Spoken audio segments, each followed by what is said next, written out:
Captain Sarah Chen stood on the bridge of the UHMS Hippocrates, watching the stars blur past the viewports as they dropped out of hyperspace. The massive hospital ship shuddered slightly as it returned to normal space near the Vega 7 system. Around her, the bridge crew worked quietly at their stations, checking systems and preparing for their mission. "Captain, we're receiving signals from both sides of the conflict," reported Lieutenant Kim from the communication station. "The Zelkan Empire and the Threx Coalition are fighting near the fourth planet. Lots of casualties," Sarah nodded grimly. She had commanded hospital ships for 12 years, but the sight of war never got easier. The Hippocrates was the largest medical vessel ever built by humanity.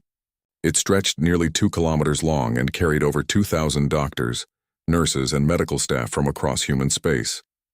Its white hull gleamed under the system's twin suns, marked with enormous red crosses that could be seen from orbit.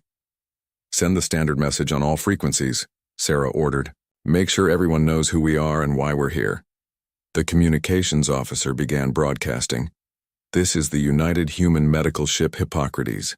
We are a hospital ship operating under the Galactic Geneva Conventions. We carry no weapons and pose no threat to any military vessel. We are here to provide medical aid to all wounded, regardless of species or faction." Dr. Marcus Webb entered the bridge, his medical uniform crisp and clean. He was the chief medical officer, a kind man with gray hair who had spent his entire career helping others. "Captain, the medical bays are ready.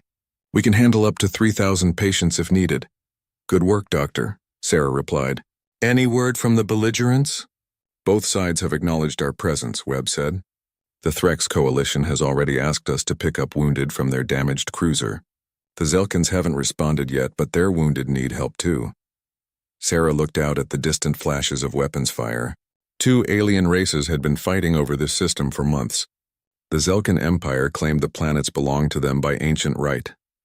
The Threx Coalition said they had colonized the worlds first. Neither side would back down and thousands were dying. "Take us toward the Coalition ship first," Sarah decided. "We'll help whoever needs it most." The Hippocrates moved slowly through space, its engines humming softly. Unlike warships, it was not built for speed or combat. Every section was designed for healing. Operating rooms filled entire decks. Recovery wards could house hundreds of patients. The ship even had specialized treatment areas for different alien biologies. As they approached the damaged Threx vessel, Sarah could see the destruction clearly. The Coalition cruiser's hull was torn open in several places. Atmosphere leaked out in frozen crystals. Emergency lights flickered weakly along its length. "Captain, we're getting a distress call," Lieutenant Kim reported. "The Threx ship has over 200 wounded aboard. Their medical bay was destroyed in the fighting." "Dr. Webb, prepare the trauma teams," Sarah ordered. "We're going in." The Hippocrates extended its docking arms and connected to the damaged cruiser. Within minutes, human medical teams were aboard the alien ship, working to save lives. The Threx were tall, thin beings with blue skin and large eyes. They looked fragile, but Sarah knew they were tough fighters. Dr. Webb worked alongside his teams, treating wounds and stabilizing patients. The human medics moved efficiently, their training taking over. They had studied alien anatomy for years, preparing for moments like this. Soon stretchers carrying wounded Threx soldiers floated through the connecting tunnel into the Hippocrates. "Dr. Webb to bridge," came the doctor's voice over the comm. "We've got some serious cases here. Plasma burns, radiation poisoning, decompression injuries. These soldiers fought hard." "Save who you can, Doctor," Sarah replied. "That's what we're here for." Hours passed as the medical teams worked. The Hippocrates filled with wounded Threx soldiers, each one receiving the best care human medicine could provide. The ship's translators worked overtime, helping doctors communicate with their patients. Many of the Threx seemed surprised by how gently the humans treated them. "Captain," Lieutenant Kim called out, "we're receiving a transmission from a Zelkan battleship. They're requesting medical assistance." Sarah felt a moment of tension. The Zelkans and Threx were enemies. Bringing both sides aboard the same ship could cause problems. But the Hippocrates was a place of healing, not war. "Tell them we'll help," she decided. "Dr. Webb, prepare for Zelkan casualties. Keep them in separate wards from the Threx patients." The Zelkan ship approached slowly. These aliens were different from the Threx, shorter and stockier, with tough gray skin and powerful builds. Their vessel showed battle damage too, with several hull breaches and damaged weapons systems. Soon, Wounded Zelkan soldiers were being brought aboard the Hippocrates. Dr. Webb and his teams treated them with the same care they gave the Threx patients. The human medical staff moved between wards, saving lives without caring about politics or war. One young nurse, Jenny Martinez, was treating a Zelkan soldier who had lost his arm in the fighting. The alien warrior watched her work with suspicious eyes. "Why do you help me?" the Zelkan asked through the translator. "Your species has no stake in this war." Jenny looked up from bandaging his wounds. "Because you're hurt and we can help." "That's enough." The Zelkan stared at her for a long moment, then nodded slowly. "Your people are strange, but thank you." Similar conversations happened throughout the ship. Human doctors and nurses worked tirelessly, treating injuries that would have been fatal without immediate care. They performed surgeries, administered medicine, and offered comfort to soldiers from both sides of the conflict. Dr. Webb found himself treating a Threx officer and a Zelkan sergeant in beds next to each other. Both had been critically wounded and needed constant monitoring. At first, they glared at each other with hatred, but as days passed and human medical staff cared for them equally, something changed. "Doctor," the Threx officer said weakly. "The Zelkan, is he going to live?" Webb looked at both patients. "I think so." "You're both responding well to treatment." The Threx nodded. "Good, I would not want him to die like this in a medical bed. If we must die, it should be in honorable combat." The Zelkan sergeant actually smiled. "You Threx have strange ideas about honor, but I agree. This human doctor has earned my respect." Word spread through both fleets about what was happening aboard the Hippocrates. Enemy soldiers were being treated together, cared for by humans who asked nothing in return. Some called it weakness. Others began to see it as a different kind of strength. Captain Sarah Chen walked through the medical wards each day, checking on patients and supporting her crew. She saw human medics working 18-hour shifts without complaint. She watched alien soldiers who had been trying to kill each other now sharing stories of home while they recovered. "Captain," Dr. Webb said during one of her visits, "I've never seen anything like this. We've got Threx and Zelkan patients actually talking to each other. Some are even asking to learn each other's languages." Sarah smiled. "Maybe that's what the galaxy needs more of, Doctor. People talking instead of shooting." The Hippocrates continued its work, becoming a small island of peace in a system torn by war. Human medical teams saved hundreds of lives, treating everyone with equal care and respect. Both fleets began sending their most seriously wounded to the hospital ship, knowing they would receive the best possible treatment. But not everyone approved of what the humans were doing. In the shadows of the Zelkan fleet, some officers watched the Hippocrates with growing anger. They saw human compassion as weakness and began to plan something terrible that would change everything. Commander Vashitar stood on the bridge of his battleship, watching the distant white shape of the human hospital ship. His gray skin was marked with ritual scars that showed his rank in the Zelkan military. His eyes, cold and calculating, studied the peaceful vessel with growing disgust. "Sir, our wounded soldiers report that the humans are treating them well," reported his communications officer. "They say the medical care is excellent." Vashitar's lip curled in contempt. "Weakness. The humans think they can buy our respect with their soft hearts and gentle hands. They understand nothing about strength or honor." 3 days had passed since the Hippocrates arrived in the system. The fighting between Zelkan and Threx forces had continued, but now both sides were sending their wounded to the human medical ship. Vashitar had watched this development with growing anger. His second-in-command, Sub-Commander Krell, shifted uncomfortably. "Sir, the humans are helping our people. Our casualty rates have dropped significantly since they arrived. They are making us weak." Vashtar slammed his fist on the command console. "Warriors should either win or die with honor. This coddling of the wounded makes us soft like them." Vashitar had risen through the ranks by being more brutal than his peers. He believed that only the strong deserved to survive, and that mercy was a disease that infected the mind. The sight of human doctors caring for Zelkan soldiers filled him with rage. "Sir, we're receiving new orders from High Command," Krell reported, reading from his display. "We are to continue supporting the human medical efforts and—" "No." Vashitar's voice was quiet but deadly. "I will not follow orders that make us weak. The humans have gone too far." On the Hippocrates, Dr. Webb was finishing surgery on a young Zelkan soldier who had been caught in an explosion. The operation had taken 6 hours, but the soldier would live. Webb wiped sweat from his forehead and headed to check on other patients. The medical bays were busy but organized. Human staff moved efficiently between beds, monitoring alien patients with different biological needs.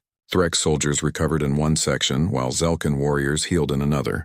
The separation helped prevent conflicts, but some patients had begun talking across the divide.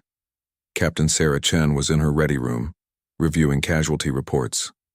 Over 400 wounded had been treated aboard her ship in just 3 days. The mortality rate was less than 5%, far better than field hospitals could manage during active combat. "Captain," came Dr. Webb's voice over the intercom, "we just received another batch of wounded from both fleets. We're getting close to capacity, but we can handle it." "Good work, Doctor," Sarah replied. "Any problems between the patients?" "Actually, no. If anything, they're starting to get along. Yesterday I saw a Threx and Zelkan soldier sharing pictures of their families. It's remarkable," Sarah smiled. This was why she had joined the medical service. Not just to save lives, but to show that there was another way to solve conflicts. Maybe if enough soldiers saw humans treating their enemies with kindness, it would plant seeds of peace. She was wrong about having time to plant those seeds. Aboard Vashitar's battleship, the commander was addressing his senior officers. "The humans have made this system weak. They take our warriors and fill their heads with soft thoughts. They make our enemies comfortable instead of dead. This ends now." "Sir," one officer protested, "attacking a hospital ship is against galactic law. It violates every treaty we've signed." Vashitar's eyes blazed with fanatic fury. "Laws written by the weak to protect the weak. We are Zelkan. We do not bow to human rules about mercy and peace." Several officers looked uncomfortable, but none dared to openly challenge their commander. Vashitar had executed subordinates for less than disagreement. Fear kept them silent. "Sir, even if we ignore the treaties," Subcommander Krell said carefully, "our own wounded are aboard that ship. We would be killing our own people." "Acceptable losses," Vashtar replied coldly. "Better they die as warriors than live as weaklings corrupted by human softness. Besides, this will send a message to the galaxy. No one makes the Zelkan Empire weak." The commander began issuing orders. His ship would move into attack position. When they were close enough, they would open fire on the defenseless hospital ship. Vashtar planned to broadcast the attack across the galaxy, showing what happened to those who tried to weaken Zelkan resolve. On the Hippocrates, systems were working normally. The ship's sensors detected Vashtar's battleship changing course, but this wasn't unusual. Warships moved constantly during conflicts. The medical ship continued its peaceful work. Dr. Webb was in Ward 7, checking on a Zelkan patient who had been badly burned in a reactor explosion. The soldier was young, barely out of training, and had been asking about his squad mates. "Doctor, will I be able to fight again?" the young Zelkan asked. Webb considered his answer carefully. "Your burns are healing well, but you might want to think about whether fighting is really what you want to do with your life." The soldier looked confused. "But I am a warrior. It is what I was born for." "You were born to live," Webb replied gently. "Fighting is just one choice among many." In another ward, Nurse Martinez was helping a Threx officer practice walking again. The alien had lost a leg but was learning to use a human-designed prosthetic. As they worked together, other patients watched and sometimes offered encouragement. "You humans are very strange," the Threx officer said as he took careful steps. "You spend enormous resources helping people you have never met." "Not strange," Martinez replied. "Just human." None of them noticed the Zelkan battleship moving closer. Vashtar's vessel powered up its weapons systems and took aim at the peaceful white ship. The commander stood on his bridge, his scarred face showing no emotion. "Target the medical base first," he ordered. "I want maximum casualties among the patients. Show the galaxy what happens when they accept human weakness." "Sir, please reconsider," Krell pleaded one last time. "This will start a war with Earth.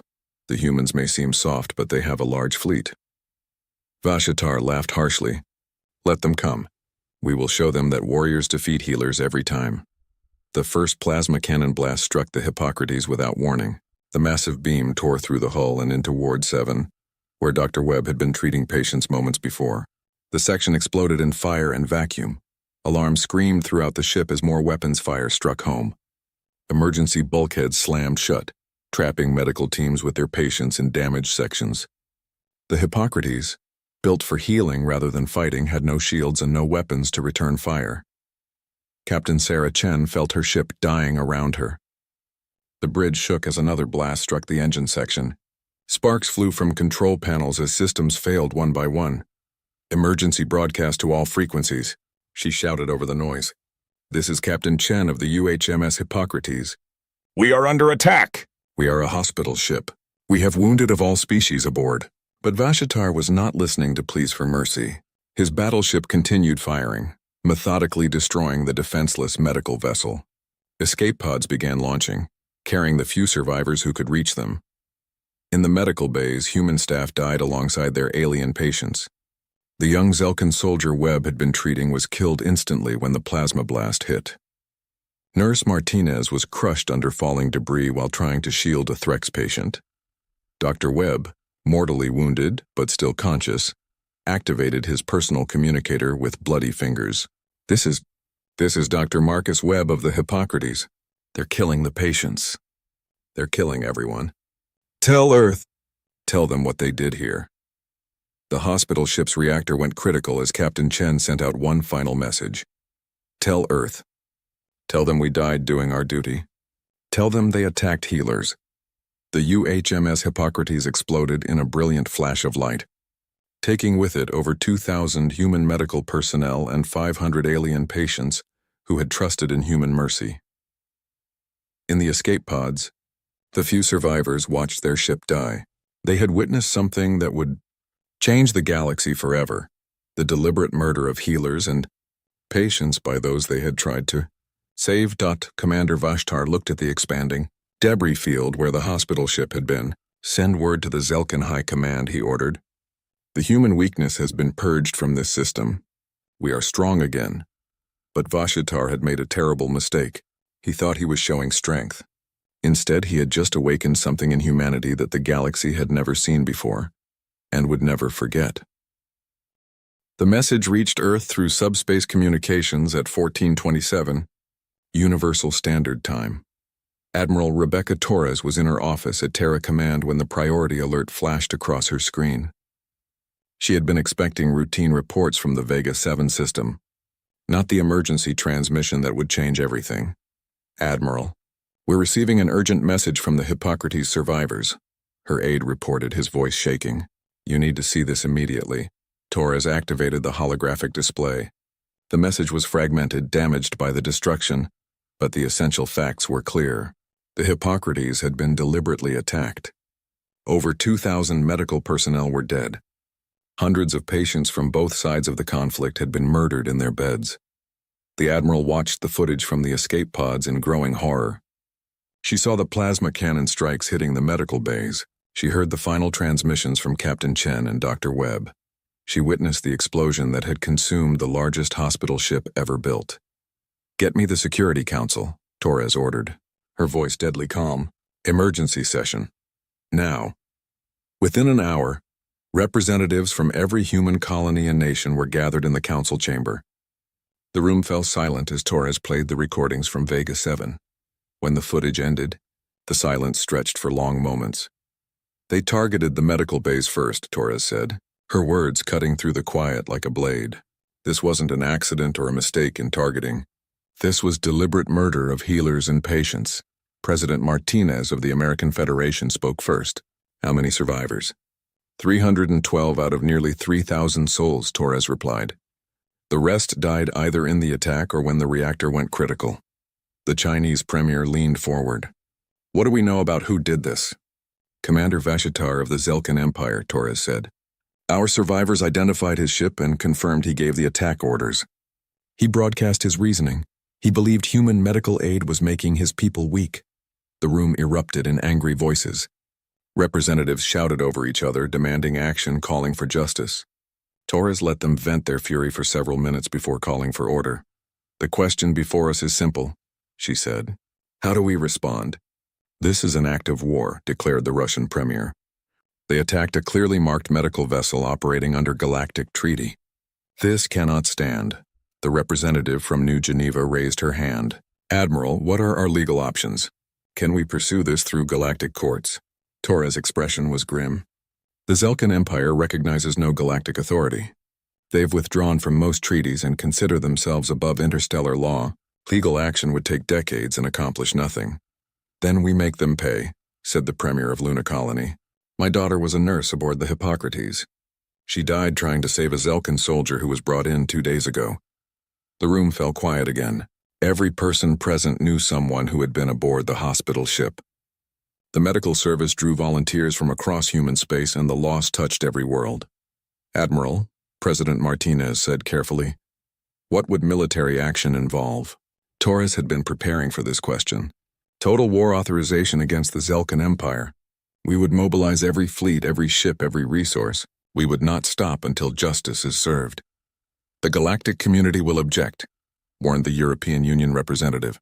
They'll say we're overreacting, that one incident doesn't justify all-out war. Let them object, Torres replied. They didn't see their healers murdered. They didn't watch their medical personnel die protecting alien patients who trusted them.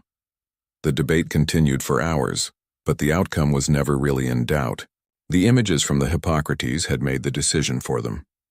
When the vote was called, it was unanimous. Total war authorization against the Zelkan Empire. Torres stood before the council as the authorization was signed. We've been playing nice for decades, she said. The galaxy sees us as peaceful explorers, gentle healers, reasonable diplomats. They think we're soft because we choose mercy over violence. She activated a holographic display showing human space. Hundreds of stars glowed in the projection, each one representing human colonies, stations, and fleets. What they don't understand is that we choose mercy because we can afford to. We have the strength to be gentle. But when that gentleness is answered with murder, when our healers are targeted for showing compassion, then the galaxy will learn why humans conquered Earth. The Admiral's voice grew harder with each word. We didn't become the dominant species on our planet by being weak. We survived ice ages, asteroid impacts, supervolcano eruptions, and countless wars. We turned the deadliest predators on Earth into pets and partners. We are apex predators who chose to be gardeners instead of hunters. She paused, letting her words sink in. Commander Vashatar thinks he has shown strength. He has no idea what strength really looks like, but he will learn. Torres activated her command console and opened channels to every human fleet in the galaxy. Her broadcast would reach from the inner colonies to the furthest exploration vessels. All ships, all fleets, all colonies. This is Terra Command. Authorization Omega-7 is now in effect. Emergency mobilization protocols are active. All vessels are to return to Sol system immediately for fleet assembly. The response was immediate. Across human space, ships began turning toward Earth. Colony defense fleets abandoned their posts. Exploration vessels cut short their missions. Even civilian ships with any military potential were ordered to report for conversion. Captain James Harrison of the exploration vessel Discovery received the message while surveying a new system near the galactic rim. His crew had been humans who volunteered for long-term exploration, looking for new worlds and peaceful contact with alien species. Captain, his communications officer reported, were ordered to return to Earth immediately. Full military conversion authorized. Harrison looked at his crew, seeing the same grim determination on every face. These were scientists and explorers, but they were also human. Set course for Sol, he ordered. Maximum speed. Similar scenes played out across the galaxy. The UES Magellan, humanity's most advanced research vessel, cut short its diplomatic mission to install military systems. The colony ship New Horizon, carrying 10,000 settlers to a distant world, turned around to become a troop transport. On Mars, the orbital shipyards received emergency orders to begin military production. Workers who had been building peaceful cargo vessels started assembling weapons and armor instead. The Red Planet's factories, designed for peaceful industry, converted to war production in a matter of days. Admiral Torres watched the reports flood in. Ship after ship acknowledged the emergency orders. Fleet after fleet changed course for Earth. What the galaxy had seen as humanity's exploration fleet was revealing its true nature. A disguised navy more powerful than any single empire had ever imagined, Admiral, her aide reported. We're getting diplomatic messages from across the galaxy. The Threx Coalition wants to mediate. The Centauri Republic is offering to negotiate. Even some Zelkan moderates are asking for talks. Tell them all the same thing, Torres replied. The time for words ended when they fired on healers. We are coming for justice, and justice will be absolute. In the Vega 7 system, the news of the Hippocrates attack had spread quickly. The Threx Coalition, despite their own conflict with the Zelkins, sent messages of condolence to Earth. Many Threx soldiers who had been treated aboard the hospital ship were outraged by the attack. Even within the Zelkin Empire, not everyone supported what Vashatar had done. Moderate factions began distancing themselves from the commander's actions. Some Zelkin officers who had been treated aboard the Hippocrates spoke out against the attack. But Vashatar remained defiant. "I regret nothing," he broadcast to his own fleet. "I have shown the galaxy that Zelkin warriors cannot be weakened by human softness. Let them send their fleets. We will destroy them as easily as we destroyed their hospital ship." He had no idea what was coming. Across human space, the largest military fleet in galactic history was assembling. Ships that had never been designed for war were being fitted with weapons. Peaceful explorers were becoming soldiers. And at the center of it all, Admiral Rebecca Torres planned a response that would echo through history. The humans were no longer playing nice. The galaxy was about to learn what humanity looked like when it stopped choosing mercy and started demanding justice instead. 2 weeks after the destruction of the Hippocrates, the Sol system looked different. Where once peaceful trade routes and exploration vessels had moved through space, now the largest military fleet in galactic history was assembling. Ships filled the space between Earth and Mars like a metal constellation, each one bearing the same modification: a red cross painted on their hulls. Admiral Rebecca Torres stood on the bridge of her flagship, the UES Retribution, watching as more vessels arrived. The massive dreadnought had been completed in record time, built by workers who volunteered for 18-hour shifts. Its name had been chosen by the families of the Hippocrates crew, a promise of justice for their lost loved ones. "Admiral, the final fleet elements are jumping in now," reported Commander Sarah Kim, Torres's new operations officer. "That brings our total to 3,247 vessels." Torres nodded, studying the tactical display. She had divided the massive fleet into 12 battle groups, each one larger than most species' entire navies. The galaxy had never seen anything like it, and Torres intended to make sure they never forgot it. "Status on the conversions?" she asked. "Complete on all vessels," Kim replied. "Even our cargo ships now carry military-grade weapons. The research vessels have been fitted with advanced sensor arrays for targeting. We've essentially turned our entire civilian fleet into a war machine." The transformation had been remarkable to watch. The exploration ship Discovery now bristled with plasma cannons where sensor arrays had once been mounted. The colony ship New Horizon carried assault troops instead of peaceful settlers. Even small courier vessels had been armed with missiles and defensive systems. Each ship's crew had volunteered for the mission. No one had been forced to fight, but few had chosen to stay behind. The attack on the Hippocrates had touched every human community in the galaxy. Medical personnel were often the children, spouses, or friends of everyone who served in space. "Admiral, we're receiving a priority transmission from the Threx Coalition," the communications officer announced. "Ambassador Kethvar is requesting permission to address you directly." Torres considered for a moment. The Threx had been enemies of the Zelkins, but they had also been allies of humanity. Many Threx soldiers owed their lives to human medical teams. "Put him through," she decided. The holographic projector activated, showing the tall, blue-skinned form of the Threx ambassador. His large eyes held a mixture of respect and concern as he looked at Torres. "Admiral Torres," he began, "the Threx Coalition wishes to express our deepest condolences for the loss of the Hippocrates and her crew. The humans aboard that ship saved hundreds of our soldiers." "Thank you, Ambassador," Torres replied. "Your people have always honored the medical conventions. We appreciate your sympathy. Admiral, I must ask, what are your intentions? The galaxy is watching this fleet assembly with growing alarm. Some species are calling for intervention to prevent a larger war." Torres' expression hardened. "Our intentions are simple, Ambassador. Justice for the murder of our healers. Commander Vashatar and his accomplices will face trial for their crimes. And if the Zelkin Empire refuses to surrender them," Kethvar asked quietly, "then the Empire will learn that there are consequences for murdering innocents," Torres replied. "We are not here for conquest, Ambassador. We are here for justice, but we will have justice one way or another." The Threx ambassador nodded slowly. "Admiral, the Coalition has discussed this matter extensively. If you are willing, we would like to offer our support." The humans aboard the Hippocrates died saving our people. We will not forget that sacrifice. Torres was surprised by the offer. You would fight alongside us against the Zelkans? The Zelkans were already our enemies, Kethvar explained. But Commander Vashatar's attack on a hospital ship violated every principle of civilized warfare. The coalition cannot stand by while such acts go unpunished. Your support is welcome, Ambassador, Torres said. But understand, this is our fight. We will accept no interference with our pursuit of justice. As the transmission ended, Torres returned her attention to the fleet preparations. The human ships were not just assembling randomly. Each battle group had been carefully organized with specific roles and targets. The plan she had developed was comprehensive and overwhelming. In the outer system, Captain Harrison of the Discovery was running combat drills with his converted exploration ship. His crew of scientists and researchers was learning to operate weapon systems and coordinate attacks. They were not natural warriors, but they were determined to do their part.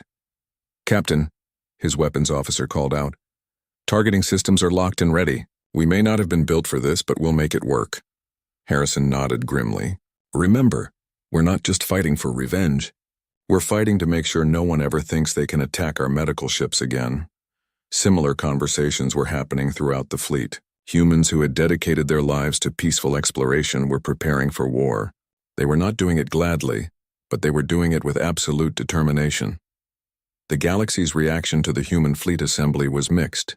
Some species expressed support for humanity's right to seek justice. Others worried about the unprecedented show of force.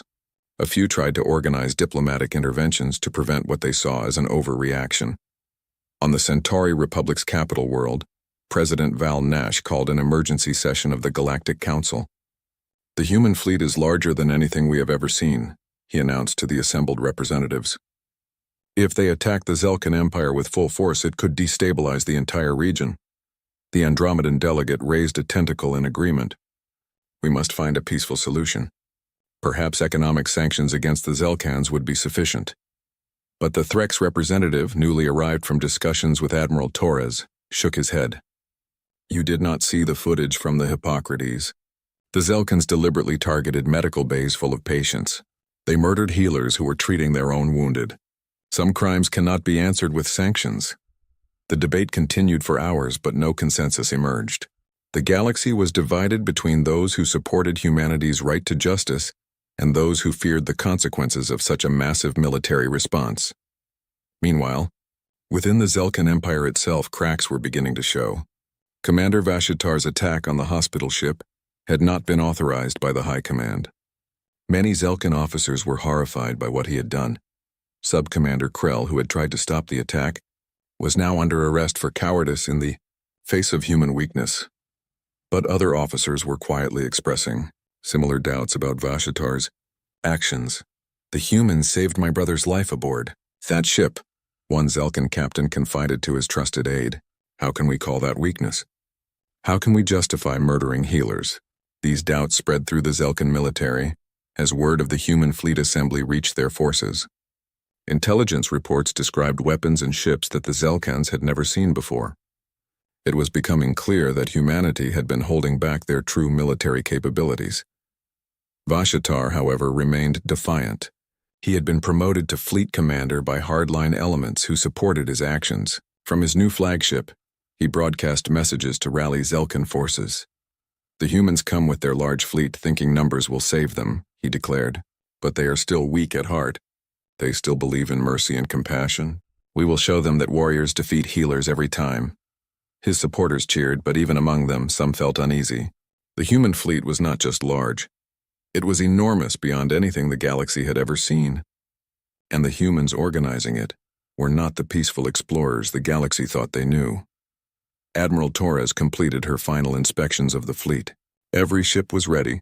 Every crew was trained and motivated. The logistics train was in place to support operations far from human space.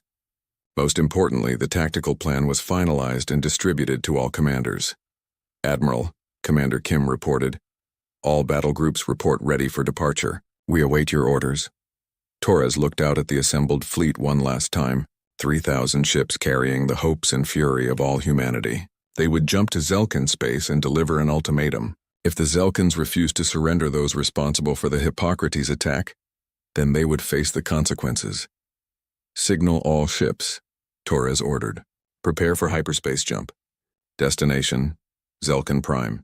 It's time to deliver justice. The largest military fleet in galactic history began moving toward the hyperspace jump points. The galaxy held its breath, waiting to see what would happen when humanity's mercy was replaced by humanity's wrath. In the Vega 7 system, where the Hippocrates had died, a small memorial beacon marked the spot where the hospital ship had been destroyed. The beacon broadcast a simple message: here died those who healed without hatred. Their sacrifice will not be forgotten. Soon the galaxy would learn that humans meant every word of that promise. The Zelkan home system had never seen anything like it. When the human fleet dropped out of hyperspace at the edge of the system, it stretched across space like a wall of metal and fire. 3,000 ships arranged in perfect formation, their red crosses gleaming like drops of blood against the darkness. Admiral Rebecca Torres stood on the bridge of the UES Retribution, watching as her fleet took position. The massive dreadnought led the formation, its weapons powered but not yet targeting anything. Behind it, battle groups spread out in a pattern that covered every approach to Zelkan Prime. Fleet positioning complete, Admiral, reported Commander Kim. All ships are in assigned positions. We have complete coverage of the system. Torres nodded, studying the tactical display. The Zelkan home fleet was impressive. Over 400 warships protecting their most important world. But they were vastly outnumbered, and Torres could see the uncertainty in their formations. Open a channel to the entire system, Torres ordered. All frequencies, maximum power. I want every Zelkan to hear this. The communications array activated, broadcasting across the system. On Zelkan Prime below and the orbital stations above and aboard every ship in the system, humans began to speak. People of the Zelkan Empire. Torres began, her voice calm but carrying absolute authority. I am Admiral Rebecca Torres of the United Earth Fleet. We are here because one of your commanders committed an unforgivable crime. On the surface of Zelkan Prime, billions of citizens watched the sky fill with human ships. Many had never seen so many vessels in one place. The sheer scale of the fleet was overwhelming, blocking out sections of the starfield.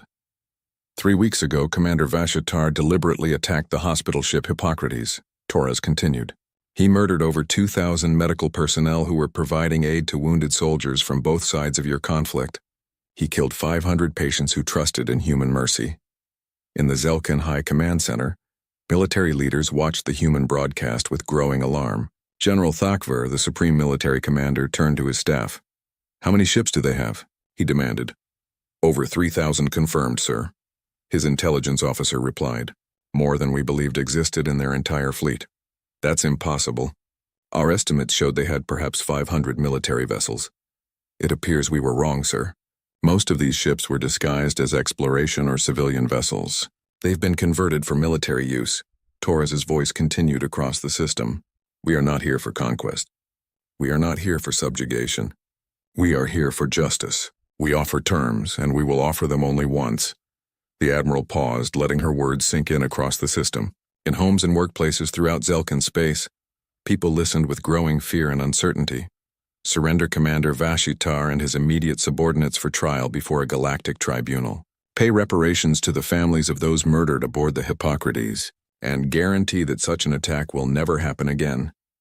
Vashtar himself was aboard his flagship at the center of the Zelkan defensive formation. The commander who had ordered the hospital ship's destruction was now facing the consequences of his actions. But he remained defiant. They think their numbers frighten us, he broadcast to his own forces. They are still the same weak humans who believe in mercy and healing. We will show them what real warriors can do. But even among Vashtar's supporters, doubt was growing. The human fleet was not just large. It was organized with a precision that spoke of careful planning and overwhelming force. These were not the peaceful explorers the galaxy thought they knew. General Thakvar opened a channel to Admiral Torres. Admiral, this is General Thakvar of the Zelkan High Command. We are willing to discuss terms. There is nothing to discuss, General, Torres replied immediately. The terms are not negotiable. You have 1 hour to respond. The channel closed, leaving the Zelkan leadership to debate among themselves. For the first time in their history, The Empire faced an enemy that completely outgunned them.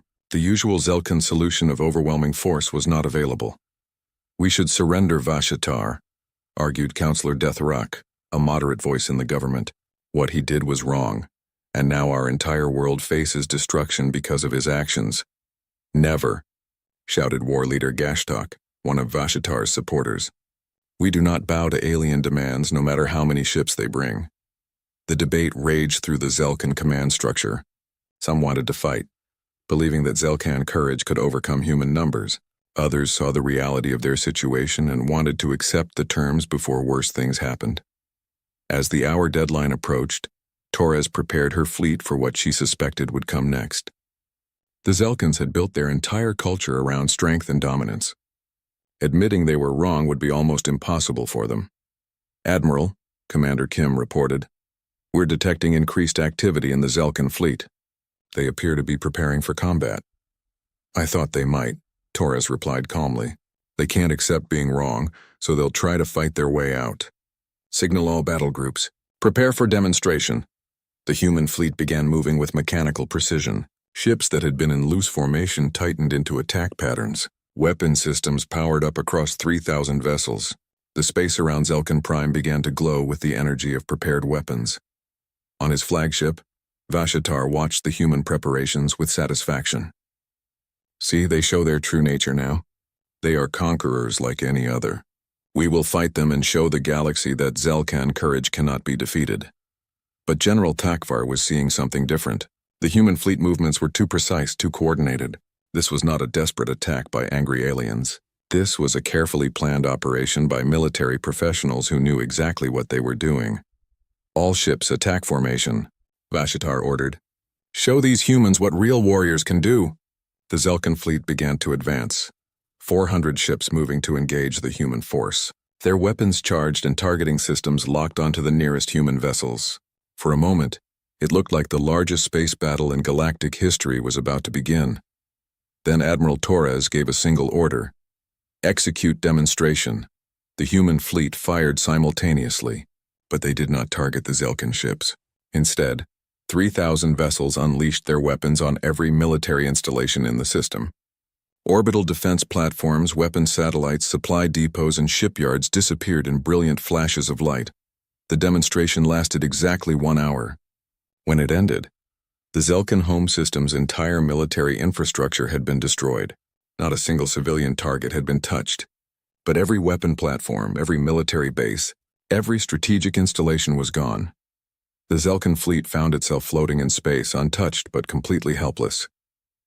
Their homeworld's defenses had been eliminated with surgical precision. The message was unmistakable. Resistance was pointless. "General Thakvar," Torres's voice came across the communications channel. "You have seen what we can do. We destroyed every military target in your system in 1 hour, and we did not fire a single shot at your ships or your planet. This is your final chance to accept our terms." On Zelkan Prime, the population watched the sky in stunned silence. The human fleet hung above them like an impossible constellation, having just demonstrated power beyond anything they had ever imagined. The orbital platforms that had protected their world for centuries were gone, reduced to glowing debris. General Thakvar looked at his command staff, seeing his own shock reflected in their faces. In his long military career, he had never witnessed such overwhelming force used with such precision. "Signal all ships to stand down," he ordered quietly. "Open a channel to Admiral Torres." "Admiral," Thakvar's voice carried defeat and resignation. "The Zelkan High Command accepts your terms. Commander Vashtar and his accomplices will be surrendered for trial. We will pay reparations as you demand, and we guarantee that medical vessels will never again be targeted by Zelkan forces." Vashatar's voice cut across the channel in rage. "You cowards. We can still fight. We can still—" "Commander Vashatar," General Takvar interrupted. "You are relieved of command and under arrest for violating galactic law and endangering the Zelkan Empire. Report to the detention bay immediately." The former commander's protests continued, but other Zelkan officers were already moving to arrest him. The Empire had seen what defying humanity meant, and they were not willing to face total destruction for one man's pride. 6 hours later, Vashtar and 12 of his subordinates were transferred to human custody. The war criminal who had ordered the attack on the Hippocrates was now in chains, facing trial for his crimes. Admiral Torres addressed her fleet as they prepared to leave the Zelkin system. Today we have shown the galaxy something important. Humanity's greatest strength is not our weapons or our numbers. It is our ability to choose mercy when we have the power to choose otherwise. She paused, looking at the planet below where billions of Zelkins had witnessed human power tempered by restraint. When that mercy is betrayed, when our healers are murdered for showing compassion, then the galaxy learns why we became the dominant species on Earth. Not because we were the strongest or the fastest,